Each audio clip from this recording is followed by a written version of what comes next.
Hi guys, एक ज़रूरी बात बतानी है कि कल मुझे मैसेजेस आ रहे हैं, कॉल्स भी आ रहे हैं कि कल आपका इवेंट है। तो मैं आपको बताना चाहूँगी कि नहीं, कल मेरा कोई भी इवेंट नहीं है। जब भी मेरा इवेंट होगा तो मैं ज़रूर आपको बताऊँगी, इन्फॉर्म करूँगी। कल मेरा कोई इवेंट नहीं है। कुछ रिपोर्टर्स हैं जो फेक न्यूज़ फैला रहे हैं कि मैं इवेंट करने आ रही हूँ किसी जगह पे। तो कल मेरा कोई इवेंट नहीं है।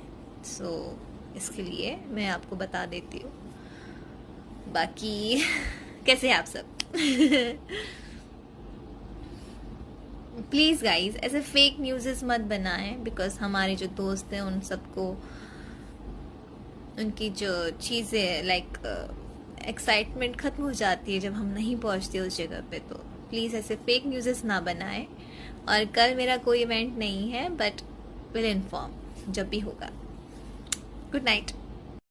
हाँ, नमस्ते प्रणाम। हम खेसारी यादव सबके गोड़ छू के गोड़ लगतानी और हम आ रहल बानी 6 अप्रैल 2023 यानी कि रामनवमी के शुभ अवसर पर रउआ सबके बीच में ग्राम नावाडीह, प्रखंड नावाडीह बाजार छतरपुर और जिला पलामू झारखंड।